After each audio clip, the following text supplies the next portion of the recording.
And gentlemen, we're back. We are back with the TrueLife Podcast. I hope everyone had a beautiful Christmas. I hope you have a wonderful New Year.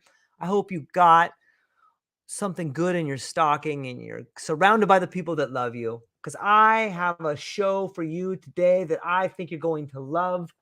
I hope everybody is ready to embark on a transformative journey with a phenomenal guest on the TrueLife Podcast. Allow me to introduce the remarkable Dr. Nhu Truong, a beacon of inspiration for those yearning to break free from the clutches of burnout and embrace a purpose-driven life. Imagine a world where resilience, mindfulness, and fulfillment converge. Are you caught in the corporate burnout cycle, struggling to balance the demands of work, family, and personal well-being? Well, Dr. Nhu is here to guide you towards a future where burnout fades, replaced by vitality, and stress surrenders to purpose. With 13 years in pharmacy leadership and over 23 years of expertise spanning beauty, wellness, pharmacy, and medical sectors, her journey from burnout-induced health crisis to holistic living fuels her passion for empowering others.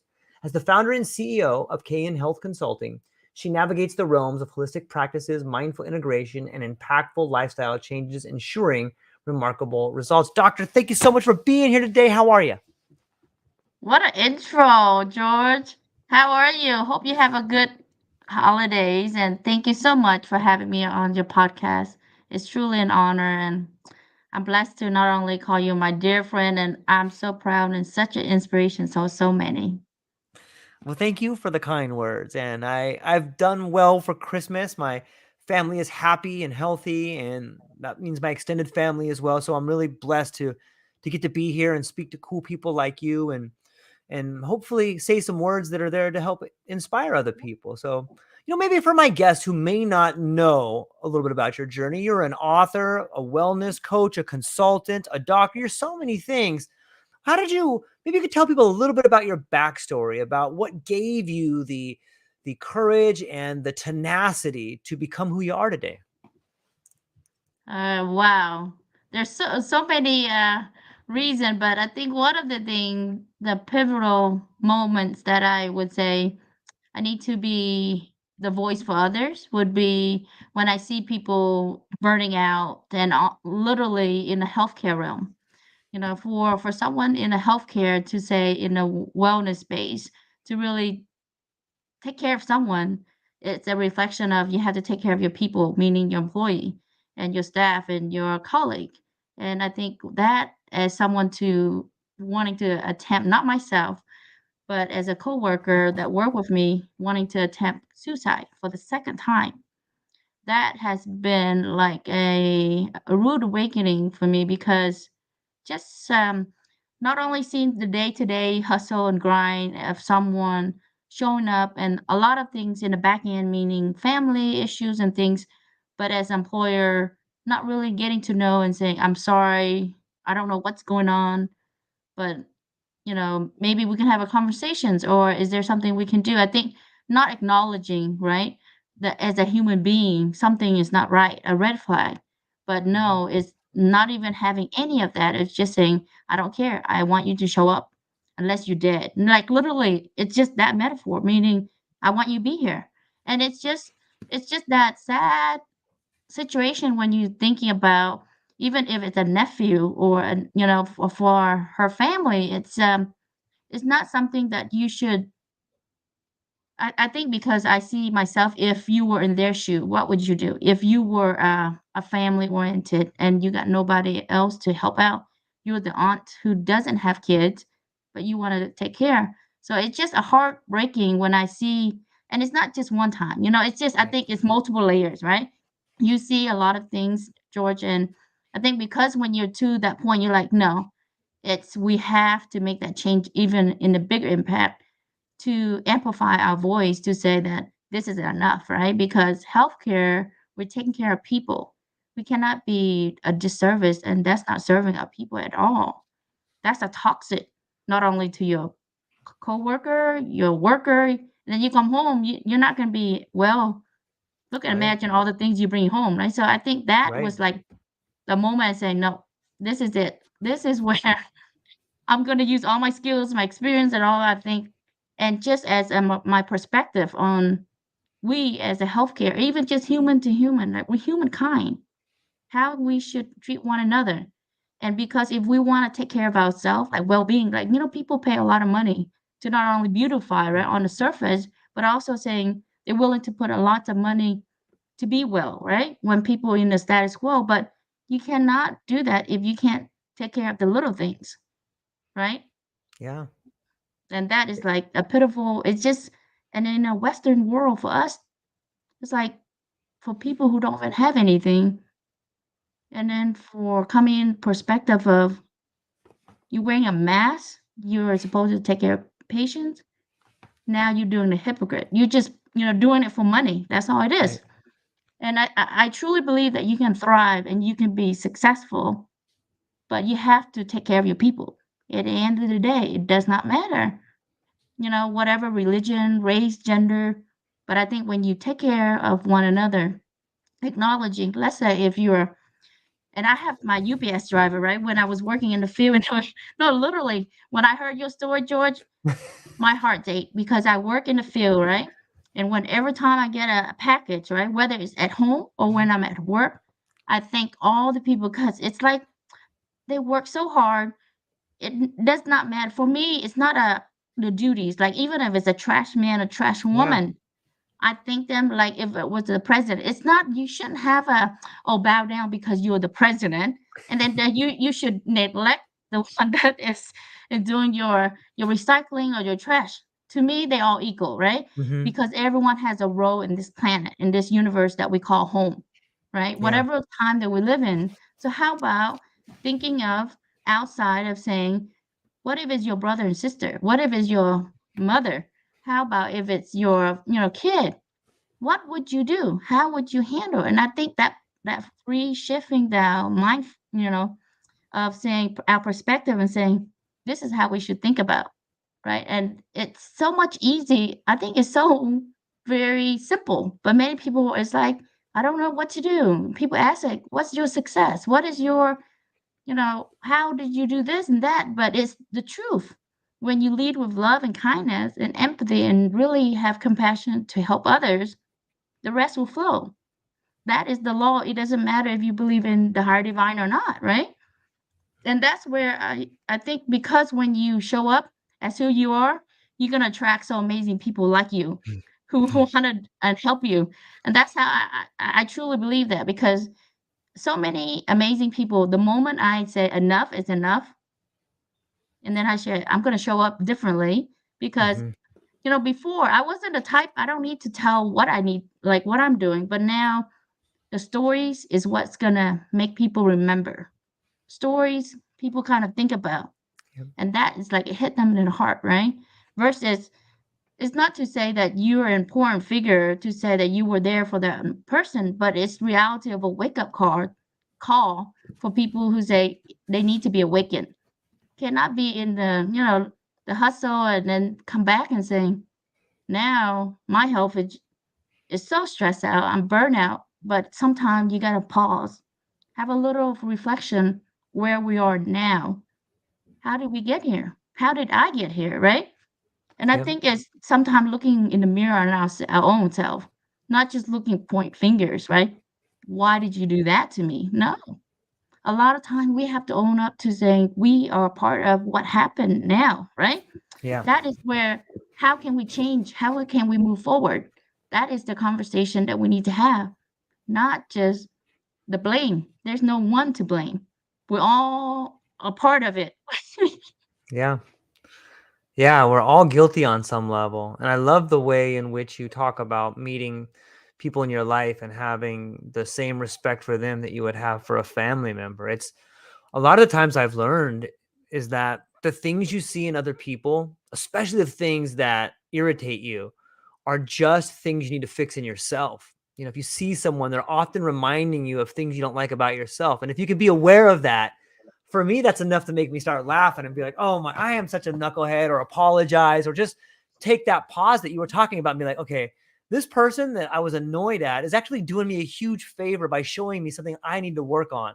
And that's usually enough to change the entire perspective of the situation, you know, and like it took a long time for me to get there, but if somebody listening to this can use this in a way it'll be transformative. And I really think that's a big part of understanding your environment is understanding your relationships and why you feel the way you do. And you spoke about seeing people as family members and taking, especially in the healthcare industry, taking care of people and taking care of your people.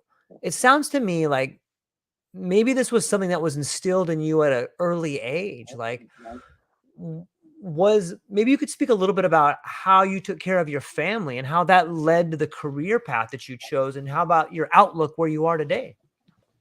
Well, good question, Georgia. Oh my goodness. So I came to the U.S. as an immigrant. My parents came, sacrifices, leaving the home, the country, for the freedom for their kids, which is now the land of the opportunities. For us to make a difference, and just having that freedom to do what we would like versus in the communist country, right? To be Mm, dictated everything that you do. But with that said, it's having that sacrifices as for the parents. And when I came here, did not know any English, so having that as the gratitude is always in my heart, meaning mm, knowing that it's their sacrifices is where I am right now is because of them. So to to that effect is I've led a life always with gratitude to this mhm, day. And then after, when we came to the US, my father passed away with cancer. But at first it was he was diagnosed with kidney stone. And then they went to surgery and saying, oh, after the surgery, now he have liver cancer, quote unquote. So at that time, because you're new to the country, there's people who's been here like maybe in past 1975. Now we just came to the US, later, and they were like, maybe you have a malpractice, maybe something went wrong. You need to look into further. But having the financial, we didn't have the money, we didn't have the support, we have no friends, no family. How can you even look, to look at that situation? So now that I think it also has an impact to say, I need to find out mhm.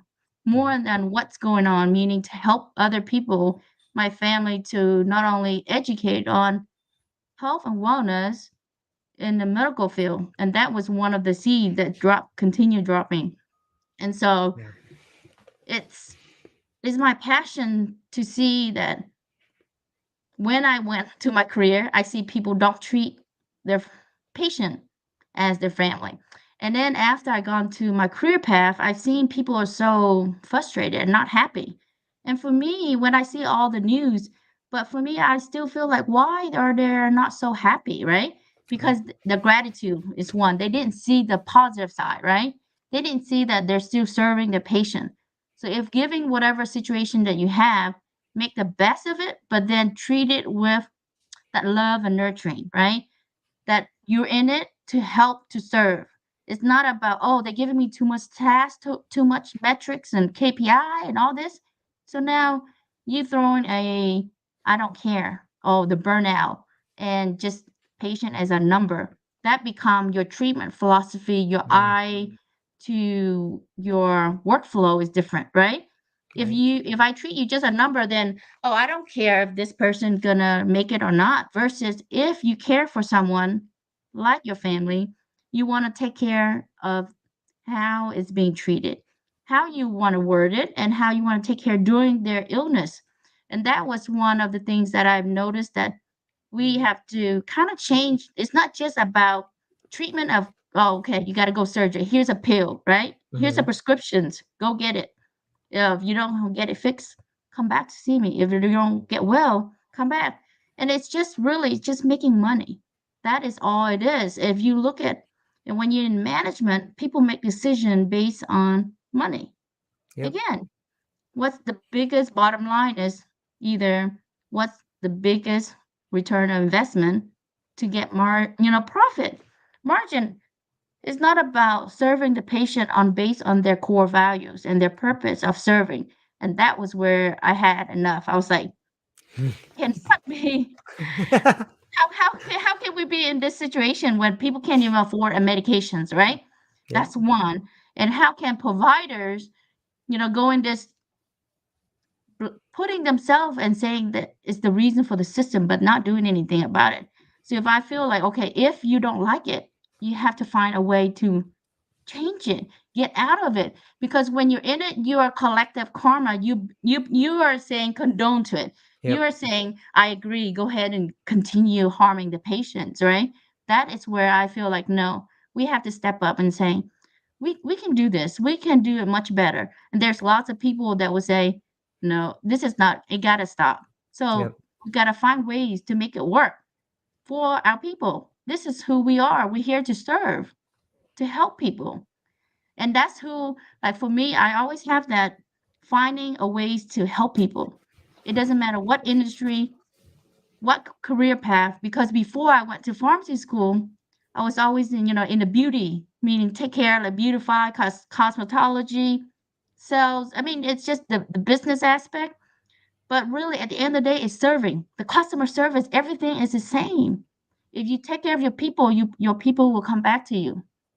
Plain and simple. But if you're not transparent, it's not everything is transparent. You show them everything that you said you would do. Right. But people who are smarter than you can pick it out. They're gonna have that. We're gonna have a conversation, right? Yep. And I truly see that is my burning fire. I think every day is changing, especially in healthcare, George. Mm-hmm. Just imagine now all the pharmacists, all the doctors, and all the nurses tapping out, burn out, and they leave. What would happen to our elderly? What would happen to our next generation? Right? And then for me, I also see another aspect that's forgotten is holistic approach. For me, it's not just treating a patient as a one pill, like a pill for an ill. It Mm. doesn't fit that way. That pill might work for an A patient, but it doesn't work for a B patient. So I think not only looking at holistic approach, meaning your mind, body, and soul, and Yep. spiritually, is so important. And I think when people look at studies, if you look at a glass of water, if you really have prayers like sincerity, pray with your thoughts and loving, that water become medicine. But if you have ill intentions and having like harmful to that person, this water become toxic, like being a poison. So that is the literally the power of moving your not only energy, but there's things that I think in our naked eye we cannot see, Right. but other powerful that can see are saying that that is the truth. Meaning you can have all the water that we can filter alkaline or the best water in the world, but our thoughts are so toxic, it's killing us from the inside. It's not about the outside. We got to hone into our inner self. And it start with us here. So Yeah. because everything start here. Yeah. I agree. I it seems that on some level, the people that are most in a society that is sick, those who are well adjusted are the sickest among us.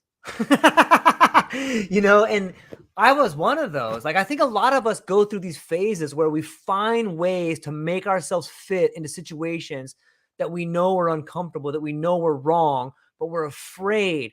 We're afraid to be that person that stands up and is like, not another minute of this. I'm going to do something. A lot of us think that. And on some level, like you spoke about, I think we become the medicine when our thoughts become more pure. When we get to that point of not another day, not another minute, all of a sudden, we become that beacon of light for others to hope for. And you've done it. And so many people listening to this have done it where they stood up for something they believed in. And other people came to them and are like, hey, thanks for doing that. And you have no idea who you can influence when you listen to your heart and you do the right thing. Like, people are watching. Maybe something bigger than people are watching, but you are like that little stone in the pond that radiates ripples when you create an act of kindness. It affects everybody around you, and it affects people on a level that you may not ever thoroughly understand, but it does. And I would argue that we are obligated to become the very best versions of ourselves, and that's when we begin to transform society. And we see it. Like, I see the people in the comment section of the things that you're doing. I see the interviews that you're doing. And I see the passion for which you go out and you speak on a daily basis out there, like talking to people and radiating this love for people. And I'm hopeful that the future of well-being will will be like this flame that catches on. But looking ahead, like, do you see the future of well-being and holistic living? How do you see the future of well-being and holistic living for individuals and larger societal context moving forward? So for me, I see the movement of shifting not only depending on bluntly, just Western medications, right? Okay. There's other modalities. And when we talk about miracles, my mother in law recently went to a traditional family practice and gotten all the x ray and all the things. And she was literally were not able to walk in 2 weeks, not a single food in her body. But she did not able to walk. But when we took her to acupuncture, okay, holistic and other modalities that we implement at home, it changed her life and she was able to walk, talk Mm-hmm. mentally better. But before it was downhill, like literally, it's like a higher force that sucked the life out of someone, right? Yeah. And there's no cure, they don't know what's going on, they can't explain it. But that is why I think for us to have this conversation is people who were given the diagnosis, do not just take that first opinion, get a second, a third opinion, right? Yeah. And then look at other options that are out there holistically, plant-based medicine, right? Because it's been thousands and Yep. thousands of years. But the reason why I stand, it's going to be sound like I'm a hypocrite, but because the pharmaceutical are the one, the giants, right, are making money, right? They don't Yep. want you to be cured. They want you to still be ill so they can control, and that's the feeding into their money, their Right. ecosystem. Because if they treat you well and then you don't need the medication, you're not depending on it, then what can they do to continue making money? The Yeah. obviously is there's a side effect when you take this. You keep so I'm gonna give you another pill for that side effect that you had. Now you have a stomach ulcer from that Mm-hmm. medication. And then you keep on taking that. Oh, now I'm having this other side effect. Now I'm having a rash. I'm gonna give you prescriptions for that, right? So it keep on going. You add Yeah. on from one source, Yep. right? One illness without looking at how we can do it in holistic on all the different factors, because I know the system push the healthcare practitioner and doctors. They're not giving the time. I get it. I'm in Yeah. there. I know. But with that saying, we have to be the leaders who saying enough is enough. We have to make policy. We have to add things. We have to be the voice for Yep. our patient advocacy. Because if you were on the other side of the table laying down as the patients, would you want a quick fix, either here's a pill or surgery? Oh, it doesn't work. Oh, you don't have that much left, right? So that's it. Like, meaning it's just so there's no feeling to the patient when you're giving them a diagnosis. I had Mark. He's a leader of like cancer society, and they're giving a diagnosis of 7 weeks to live. Now he's like thriving in years, years, years. But just imagine the physician just telling you, just go ahead and prepare because for the worst, because I can't cure you. I can't. There's no and just imagine if someone believe and trust you as a doctor, but the way you handle and how you frame that Yep. person terminal. Oh, I don't have that much time left. That is the it's just like, so if someone doesn't have the willpower on their own to fight for their own life, they will go downhill because it's mental over mind, like mind over matter, right? Because the same pill, if I give you a placebo with Right. no drugs versus nothing in it, and I say, oh, here you go, just take it, follow me, the instructions, so and so, and you take it, you think this is the powerful. I said this is a magic pill, it's a higher dose, but Yeah. it's not. It's a lower or nothing in it, right? Right. No, nothing ingredient, and you believe in it. It's the power of your mind. And Yep. that is where I want to give people hopes that there are miracles. There's other modalities. There's holistic. I mean, there's so much, and you know this, and you would, I see implementing, holistic plant-based, I see that respectful for our natures. Sure. Because if we don't respect our natures, mother natures, right? Yeah. All the things, we're just burning and killing all the trees and just being, like modernized. Where are you gonna have any plants and grass and trees and fruits and all the things that support our system? And I think that just having respect for one another as a human being, and then even the animal to me, and I don't, people will have a different belief, but to me, it's also be kind to them because, there's people who, because when people say, well, I have to eat that because, it's a way to live. Is it really? People who's vegan or people who are vegetarian can live it well. I'm not saying that go one extreme to another, but kind of do your research, right? To see what's Yeah. best for you at that moment of time to get you well. There's so much that, data out there, but when you talk about data that people publish, as in you have to look at it. Is it pharmaceutical? You Right. have to read all the things that is being published. It takes money. It takes a lot of things to publish a data.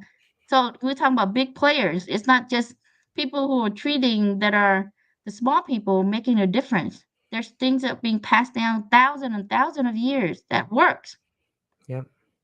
And it's just that is where I've seen the transition on medicine, George. And then also for me, I see of meditations, the shifting our energy, right? People Yeah. are doing breath works. I see that is because for me, that is how it shifts when I've dealt with our own grief, with the loss of our nephew.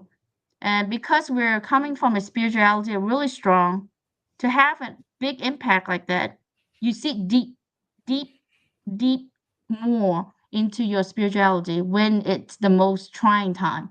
Yep. And I think that's where people right now, right? I've seen that we need to have a calling for to have a inner works, to have that prayers, to have that spirituality awakening, because that is where I think we're lost in this world because we're looking at outside for solutions, but it should be looking at us, how we led to now, and what can we do to make a difference for us. One person can change so many lives, and it start with us.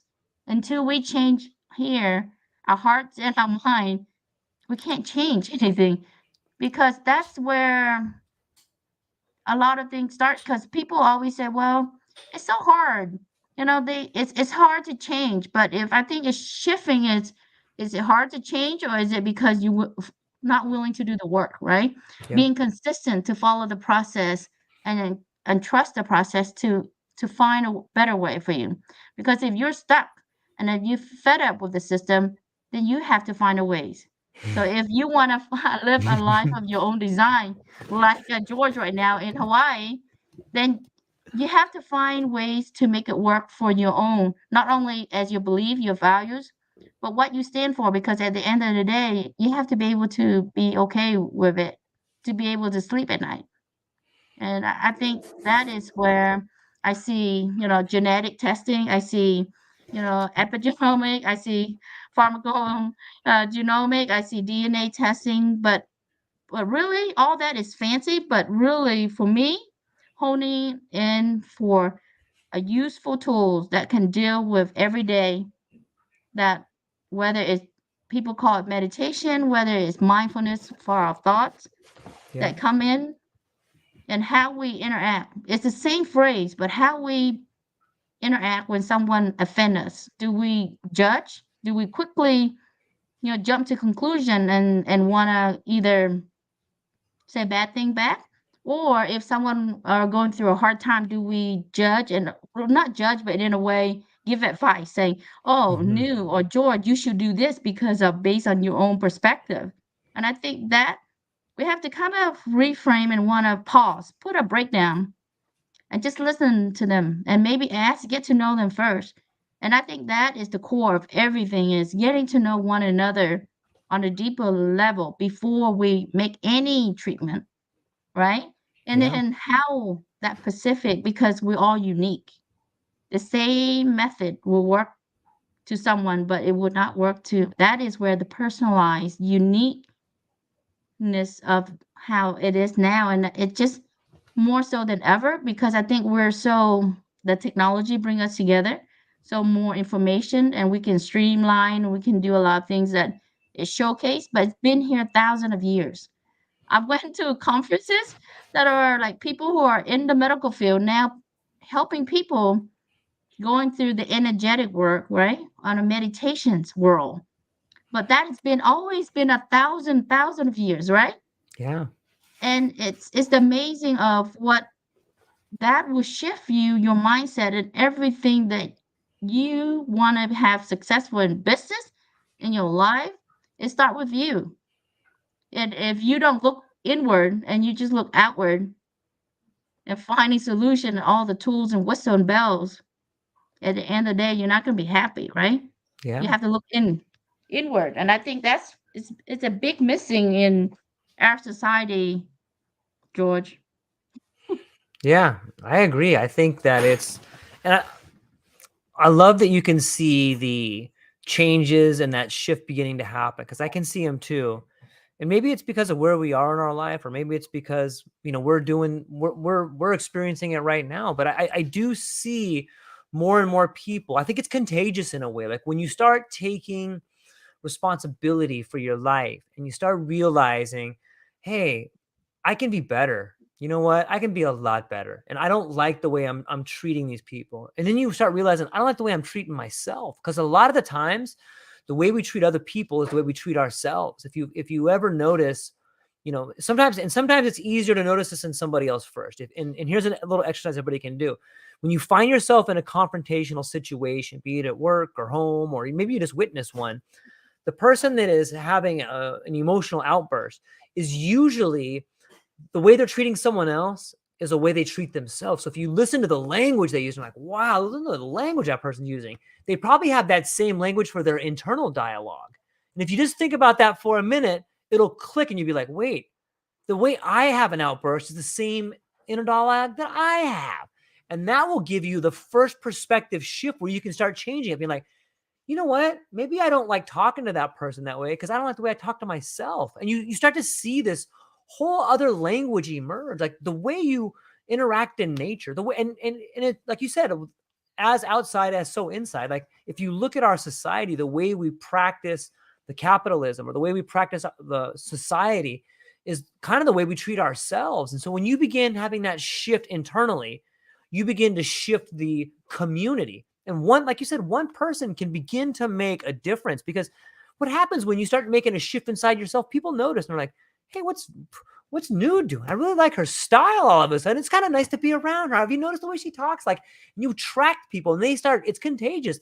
The same way we have been trained to think of illness as contagious, so too is wellness contagious. And that's part of the shift I see happening. And it's noticing the pharmaceutical companies that are, the road to hell is paved with good intentions, but on some level, they're selling addiction.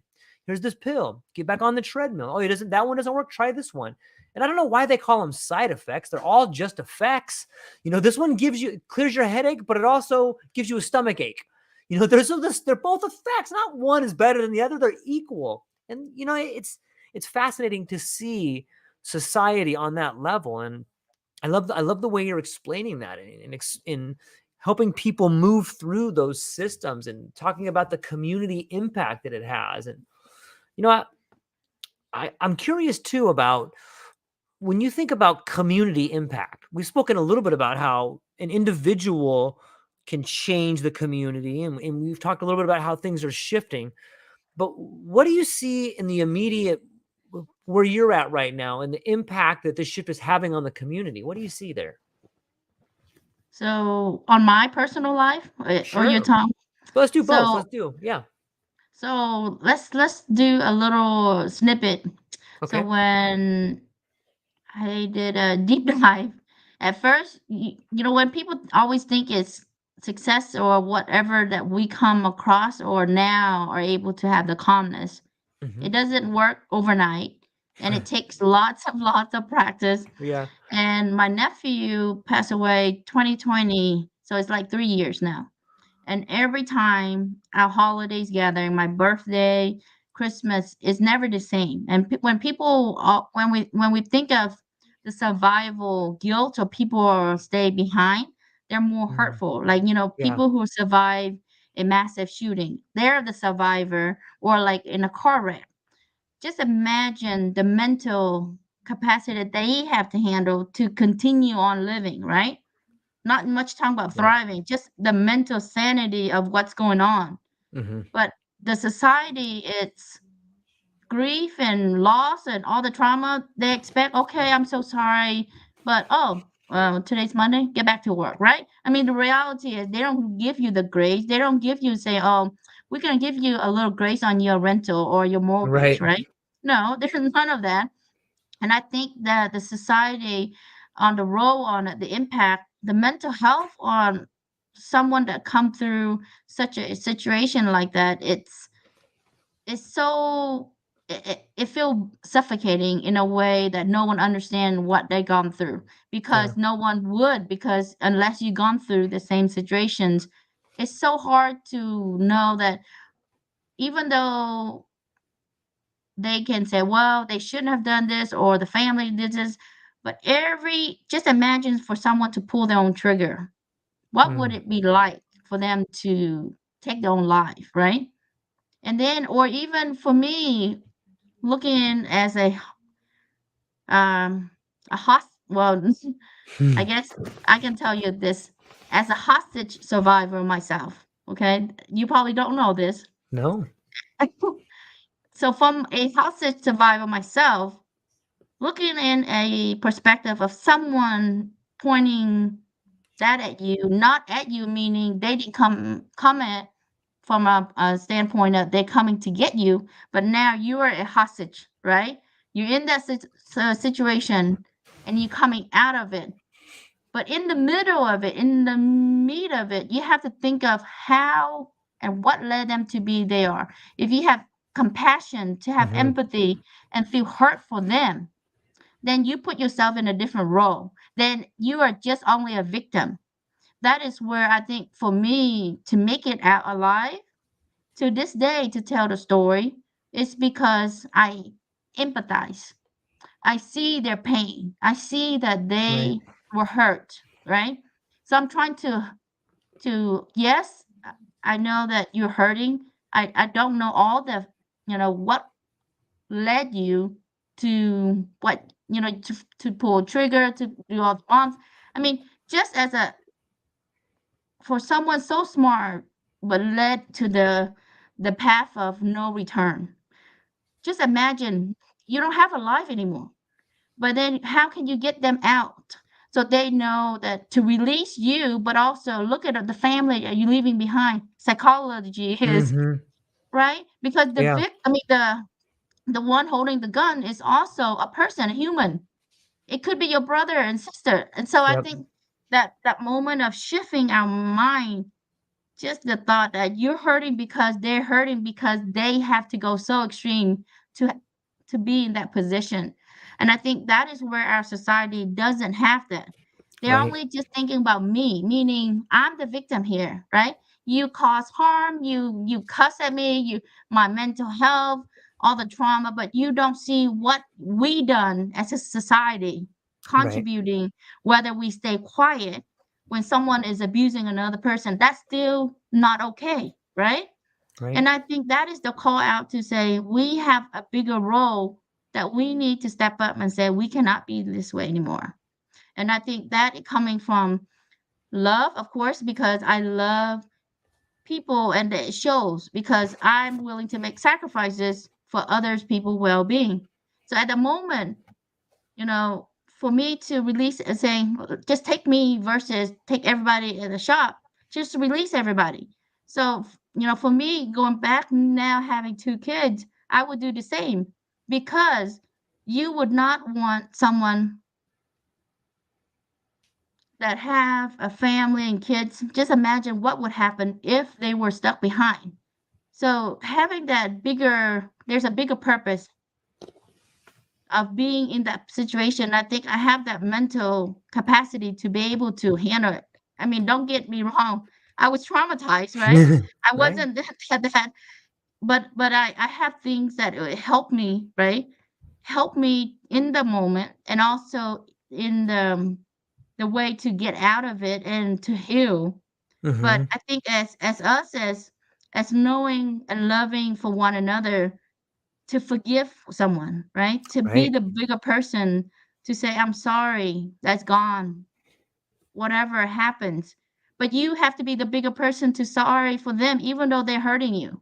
So they can let go of whatever bitter and anger they gone through in their life.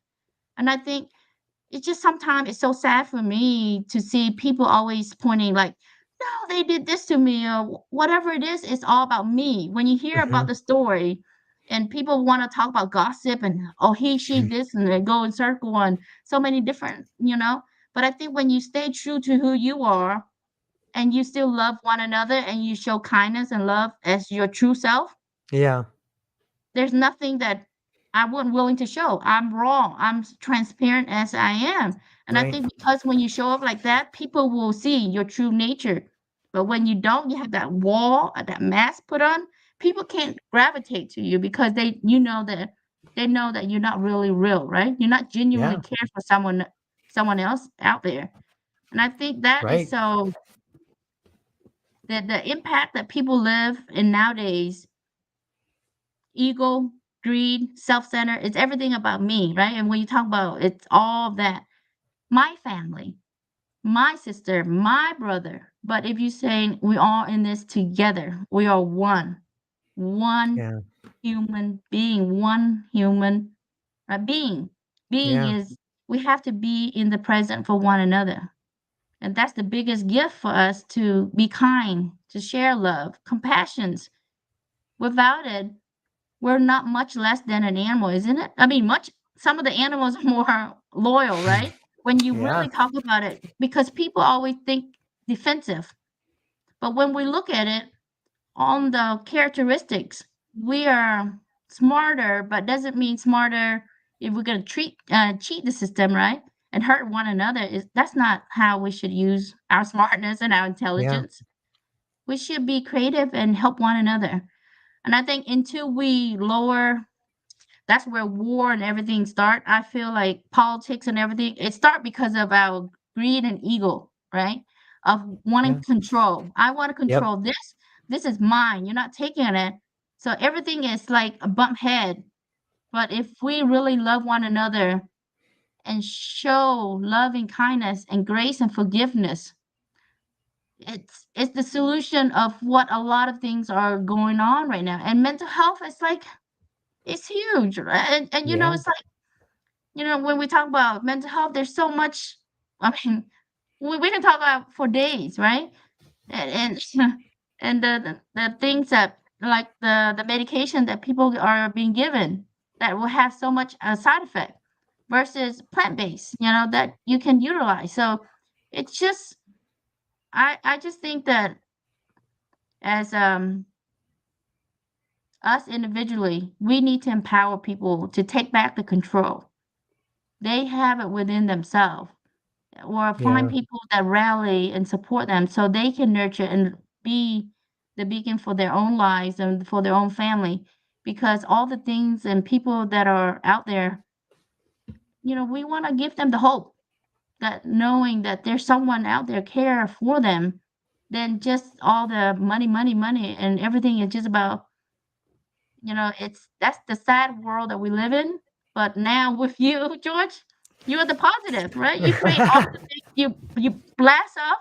No, and I love your energy because I think, you know, when you show up as you, who you are and what you're so excited for, you just I mean, you know, we talk from our heart, right? We don't Right. need to we don't need to create anything and it shows. And I think it's just the impact that you are able to make is so huge. And it's not about our career path and what our Right. title is. And that is where people need to lower our ego and Yeah. our guard and really that's where our next generation will be better, and it will be better for our own lives. Yeah, I really think that there's power in creation. And I know for me, when I come on and I do a podcast, like I get excited. Like I'm really excited to talk to you and these other people and discuss these cool topics. But in these moments, like I'm excited because I'm really living. Like I'm here with you and I'm having this conversation. And in the act of creating, there is no past and there is no future. There's nothing to be depressed about or there's nothing to have anxiety about. I'm not worried about what someone did to me a minute ago. I'm not worried about a conversation that I had because I'm really focused on what you're saying. I'm learning and I feel like we're having this free flow exchange. And I think for other people, whether you're doing a podcast or whether you're fishing or maybe you're making dinner or maybe you're reading a book or you're cleaning your house, whatever you're doing, if you can focus that you're actively doing something, if you can live in this creative moment, then you're free from the anger, you're free from the guilt. And if more people can live in that space, if they can live in the now, I think it goes a long way to relieve yourself of the anxiety, to relieve yourself of the depression, to give yourself a break from that constant pressure that's telling you you're not enough, or you don't have enough money, or this thing's going to go wrong, or you still have this problem in your life. Like, I'm not saying people should run away from that, but I am saying people should embrace that there are things that they can't control. And the more they try to control them, the more out of control their emotions get. So if you can focus on, okay, well, right now I'm doing this thing and I'm going to work on this thing. Sometimes if people just get out of their own way, it goes a long way in having a better relationship with themselves. Obviously, sometimes we're punishing other people for the things that we don't like about ourselves, and it's being trapped in the past. Or I have a copy of the DSM, which is the diagnostic manual. And sometimes Mhm. I'll just flip through there and look at these diseases. And I'm like, man, these seem to me to be ailments of a person who is more than neurotic, and it's not Mhm. so much a mental illness as it is a reaction to a life that they're not living. And I think a lot of people could pull themselves out of there and they could really gain control of maybe not how life's going to be in the future or what something happened, but they can control what life means to them. Maybe that's where it is, right? Like you can't control what happens, but you can control the meaning of the event on some level, right? Yes, it's so true. It's not how many people can really be in the present moment, George. It's Many hard. people it's here, but then their mind is like, oh, I have grocery, I have Yep. oh, what's for work? Oh, I have to do a recording, this and that, and they're not really in the moment. And so when you really saying in the moment, it's just set intention even if you're walking, right? Yeah. Explore the nature, the trees, the wind, all the Yeah. beauties that's there. But when you're not, either you're listening to something or you're doing a texting or LinkedIn, YouTube or whatever, you're listening to podcasts, so your mind is diving into that conversation. So it's really that minor that people don't think that is so important, but that little thing will make a difference in your life, and you will see things that you don't see before. Yeah. And that's the transformation. And I think when you do the work, not only you see the changes how you are, because it's your reactions, right? And other people will also have that ripple effect, because Yeah. now you're not reacting the way you used to. Now the other people is gravitating, say, wait a minute, I just did that, and she was calm, she didn't say anything. So, that kind. So I think that is where they probably have to question themselves versus if Yeah. you talk back, right? So there's a lot of things that even the power of staying silent sometimes might have a bigger answer, or it's just nothing than saying a lot of things. So, and I Hmm. think it's because the society is the doing, got to do it now, the hustle, and the social media of fancy house and all the Yeah. shiny objects. It's hard for people to go back to sometime being simple. Simple things can make a transformation, like simple things that you make one changes in your life, right? Yeah. Will change how your life will be. But it has to, you have to know that it start with us. We can't expect other people, like, when you have family, you have other things, you're like, I want them to change because they're mean, this and that. You can't change them. You have to change how you deal with each individual. Mm-hmm. And that's the thing that it amazed me sometimes is it's not about because sometimes people want to control, and that is the control piece, right? Right. Your spouse, your kid, you know, as a parent, you want to be controlled because they didn't act the way you like it. So you're gonna discipline. You're gonna have consequences. But then sometime or like as a husband and wife, it's the same philosophy, but it's uh, you want the change that you want to see. It start with you. You have to make the seed. Like you have to do the work to Mm-hmm. plant that trees for the next ripe.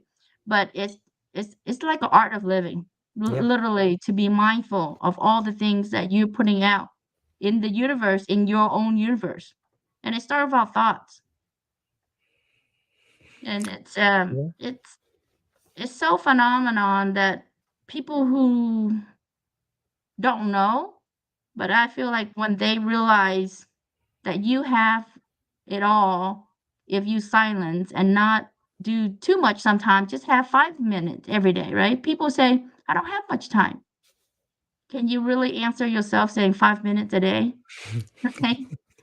Do we spend more than 5 minutes on a phone, right? Do we Mm-hmm. have more than 5 minutes on gossiping with some Mm-hmm. people? It just pause and do a little of me time so you can be better for a better version of yourself so you can help others. Yeah. Yeah, everybody's got 5 minutes, and if you don't wake up 5 minutes earlier, then there it is.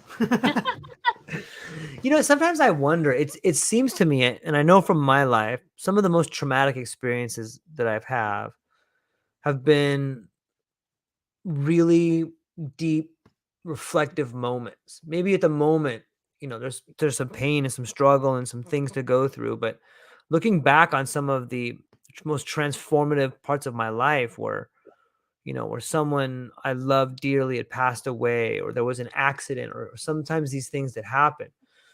It's these pauses, this interrupting of the pattern of daily life that allows reality to sink in sometimes. And I'm wondering, from your perspective as a doctor and as someone who has seen her own fair share of traumatic moments, and you're probably around it more often than a regular person because of your profession, but do you think that that allows more time for you to have reflection? And maybe that is one of the reasons why you're able to see so many of these things, is because you're around people that are constantly having these moments of calamity or trauma. And you're able to see people stop for a minute and make changes in their life. Like, is that something that's affected you? Um, well, the biggest change, I mean, I see when we talk about, let's say in healthcare is, like lots of people know in the hospital who doesn't have Mm-hmm. family member or like it's just so sad that Yeah. they're at their life, they work all their life, right? Even if you have tons of money or not, at the end of the day, when you're on your deathbed and you're not able to function, it's really frustrating, right? To not only not be able to talk, not be able to do the things that you love to do, to eat, to move, and you're in hospital, lonely. Yeah. And to have that healthcare provider making around and having conversations that like a child to a mother, or to a grandmother or grandpa or a kid. If you treat it with that person have hopes to live. Mm-hmm. That hopes of for the patients to live is much it's more of more than any treatment you can give a patient. And that is what I've seen the aspect of the human kindness, human to human, Yeah.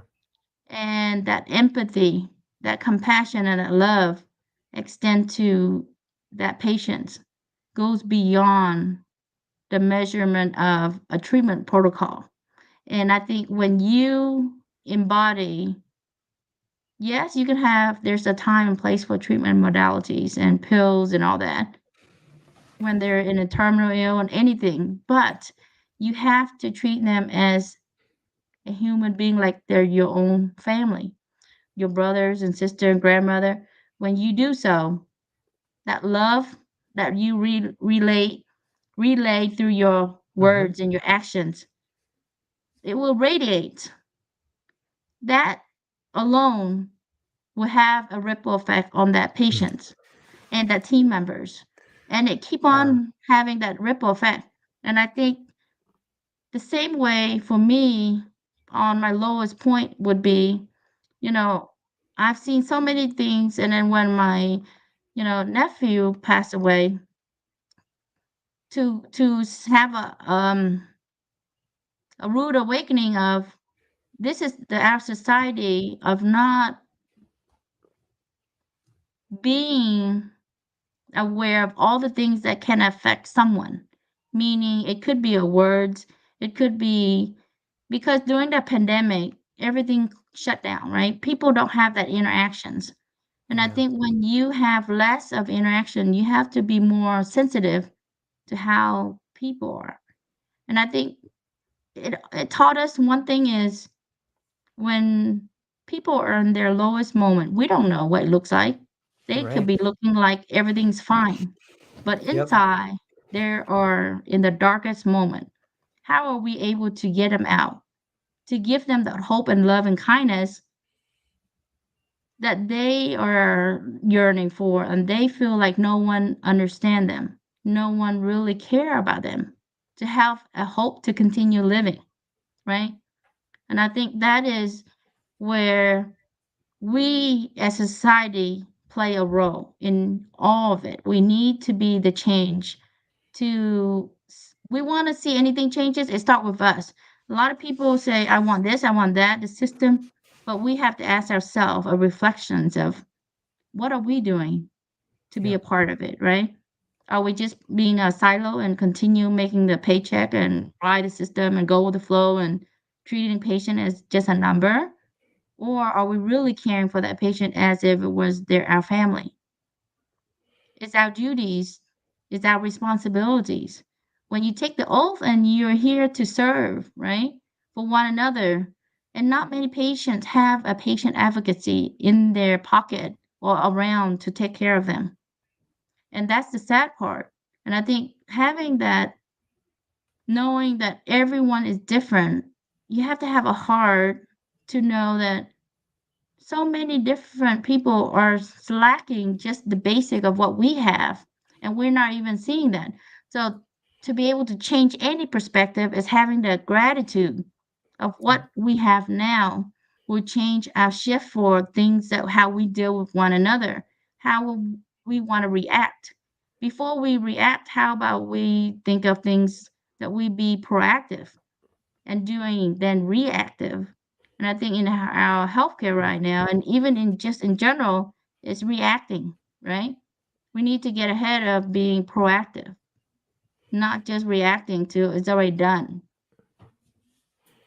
And Yeah. it's a deeper conversation, but I know we're just scratching the surface on a lot of things that I see that it's a lot of change that needs to happen. And it starts with the leaders, right? The Yep. leaders, we gotta to own up to our responsibility. And for me, when I see leaders, we're not talking about just as the employer. The leaders is the employee also. Every Yeah. single one of their part play a part. So it's not just a manager, a boss. We all is a leader in itself. You need to take ownership in your own life, your own well-being. Yep. Well-being is physical body, mind, and everything is start with you. You Yep. cannot let someone else dictate and That's control right. your thoughts and saying you're not worthy and you are so and so. You have to take that back. You're in this earth for a reason. You're in this earth for a higher calling. Yeah. And that is where I just want people to know that, people are out here, wanting to pass on that message so that way everyone can thrive and have a a well-being, not only in the physical body but my mental, because it's harder to treat mental than the physical body, right? Hmm. Physical, you see it heal, but your mind, that is where we have to, it's a deeper conversation than the surface of looking if the scars heal on your school on your womb, right? Yeah.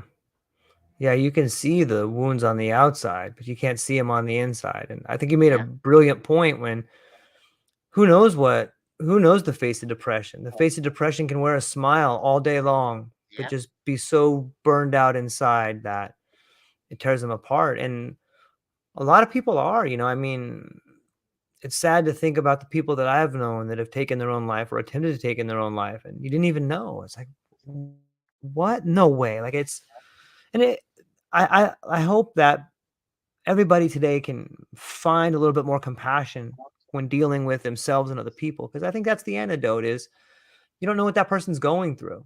Maybe cut them a break, cut yourself a break, and realize that I think it was Robin Williams who left in his last.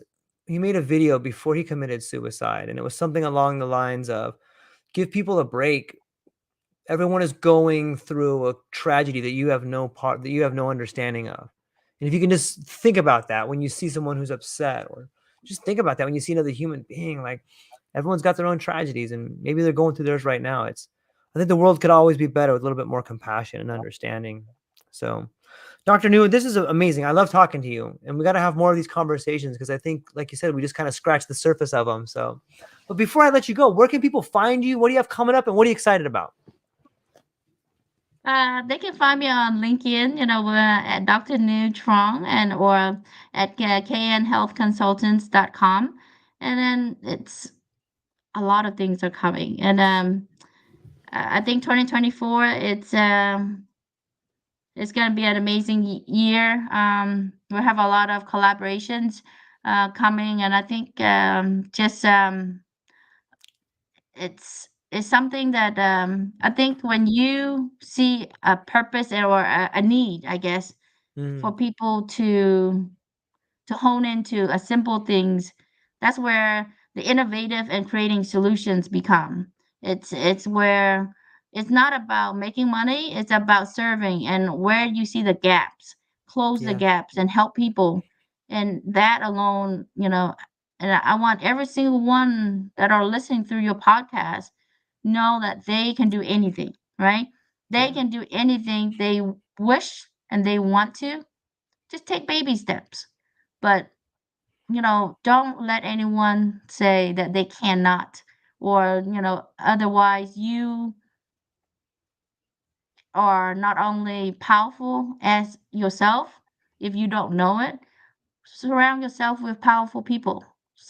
Learn from people who have gone ahead of you, yeah, and just really be surround a community that will cheer you up, lift you up. And when you, even if you're watching and you feel like they are the one that kind of inspire me. Stay tight to them, like George, like for instance, and just keep on listening to his podcast and learn from people who's in his podcast. But no, but and seriously, it's just because in order for us to grow, we have to be open to seeing what yep, other perspective is out there, and into we are kind of close on all the things that we already being paint a picture by our communities, by things that's been, you know, conditioned to us.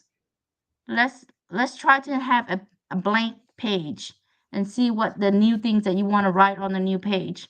What would you want to write? And I think, there's a lot of things that when you become positive, you lift yourself up and others to cheer you on, you'll become unstoppable. And then you can lift others. And I think, when you lead with love, kindness, and have empathy and compassion, what can't you do, George? limitless. There you go, right? And that is where the universe will bring on you the right people. I truly believe that, and I'm honored, grateful to be in your presence, George. It's always great not only talk to you, but your just abundance of love, and when you someone genuinely care and wants the best, you can see in the smile, right? You can Yeah. see in how they talk. It's not a fluff. It's not something for show because when it's a lot of work. It's not easy. Nothing's easy.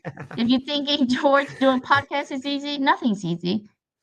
But it's worth it, isn't it, George? So Yeah. that is where I think, just having that mindset shift will change your life. Yeah. And I can't think of anything else but sending my love, my gratitude, prayers to all those who are in the healing, to have a healthy, speedy healing and to always be healthy, happy, and abundance of love and joyful and prosperity. Yeah, that's wonderful. Well, hang on briefly. I'm going to talk to you afterwards briefly, but to everybody who got to hang out with us today, I want to say thank you from the bottom of our hearts. I really appreciate everybody that listened. And more than that, I'm really thankful that we can all be part of the change that's going to make the world better. So I'm really thankful to everybody, and go and check out Dr. Nhu. For those listening, you probably already know her, but she is an incredible source of well-being and light and warmth and comfort. And I suggest everybody go and reach out to her and check out what she's doing. She's got plenty of books out there, and we've just barely scratched the surface on some of her wisdom. And she cares and has a lot of compassion, and she's addictive to be around. So that's all we got for today, ladies and gentlemen. Hope you have a beautiful day. Aloha.